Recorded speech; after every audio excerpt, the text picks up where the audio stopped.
بسم اللہ الرحمن الرحیم نحمدہ ونصلی ونسلم علی رسولہ الکریم اما بعد فاعوذ باللہ من الشیطان الرجیم بسم اللہ الرحمن الرحیم الصلاۃ والسلام علیک یا سیدی یا رسول اللہ وعلی آلک واصحابک یا سیدی یا حبیب اللہ وعن عمرو بن عوف قال رسول اللہ صلی اللہ علیہ وآلہ وسلم۔ حضرت عمرو بن عوف رضی اللہ تعالی عنہ کی روایت صحیح مسلم صحیح بخاری میں موجود ہے۔ کہتے ہیں کہ اللہ کے پیارے رسول کائنات فخر موجودات صلی اللہ علیہ وآلہ وسلم نے ارشاد فرمایا، فَوَاللَّهِ لَلْفَقْرَ أَخْشَى عَلَيْكُمْ، آپ نے اللہ کی قسم اٹھائی، فرمایا اللہ کی قسم میں تم پر فقیری کی وجہ سے خوف نہیں کرتا۔ فقیری سے مراد غربت، تنگ دستی، افلاس۔ میرے آقا نے فرمایا اس کی وجہ سے میں تم پر خوف نہیں کرتا۔ فقر و فاقہ کی وجہ سے تم مر جاؤ گے، فقر کی وجہ سے تمہاری آخرت تباہ ہو جائے،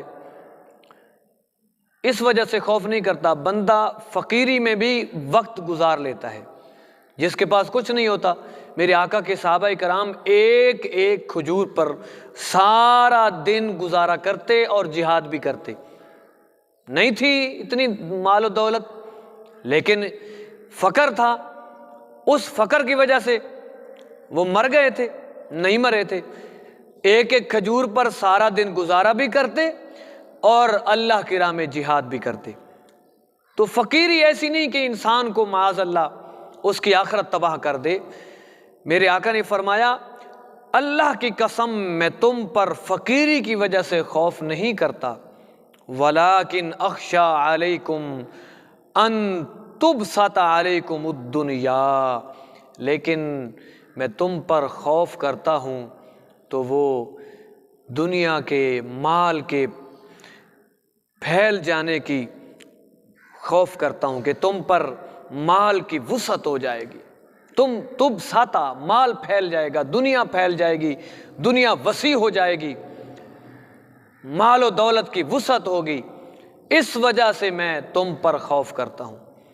کیونکہ کملی والے نے ارشاد فرمایا یہ جو دنیا کی محبت ہے، حب الدنیا راس کل خطیہ، دنیا کی محبت تمام گناہوں کی جڑ ہے۔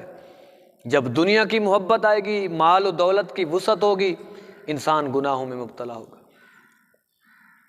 اس لیے اس وجہ سے پھر وہ تباہ ہوگا۔ انسان مال آتا ہے، انسان اپنی اوقات بھول جاتا ہے، وہ تکبر و غرور میں انسان آ جاتا ہے، اس کو اپنی اوقات بھول جاتی ہے، فسق و فجور میں پڑ جاتا ہے، اپنے بھائیوں کو بھول جاتا ہے، رشتہ داروں کو بھول جاتا ہے، سلام تک نہیں کرتا۔ کیوں؟ اس لیے کہ آج اس کے پاس دنیا آ گئی۔ اسی دنیا کی وجہ سے تو میرے آقا نے فرمایا میں تم پر خوف کرتا ہوں۔ فرمایا فقر و فاقہ کی وجہ سے تم پر خوف نہیں کرتا، دنیا کی وسعت کی وجہ سے میں تم پر خوف کرتا ہوں۔ میرے آقا نے فرمایا کما بسطت علی من کان قبلکم، جیسے کہ تم سے پہلے والے لوگوں پر یہ پھیلا دی گئی تھی، اب تم پر بھی اسی طرح پھیلا دی جائے گی، اس وجہ سے میں تم پر خوف کرتا ہوں۔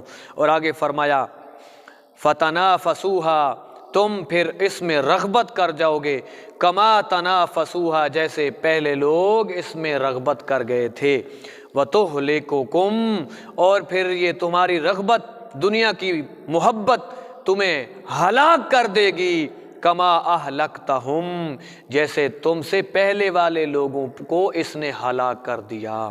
کیونکہ میرے آقا نے فرمایا ان لکل امۃ فتنۃ، ہر امت کا کوئی نہ کوئی فتنہ تھا، اور فرمایا فتنہ تو امتی، میری امت کا فتنہ المال، یہی مال ہے، یہی دنیا ہے، یہی مال و دولت، یہ اس امت کا فتنہ ہے، میرے آقا کا فرمان ہے۔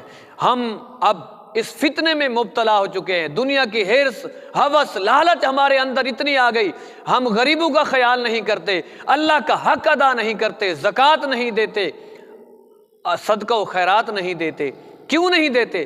کہ مال کم ہو جائے گا، 10 روپے کسی غریب کو دے دیے، 1000 روپیہ 100 روپیہ کسی غریب کو دے دیا تو 1000 روپیہ کم ہو جائے گا۔ حالانکہ میرے آقا کا فرمان ہے جب انسان اللہ کی راہ میں دیتا ہے مال کم نہیں ہوتا، اللہ مال میں برکت پا دیتا ہے، برکت آ جاتی ہے۔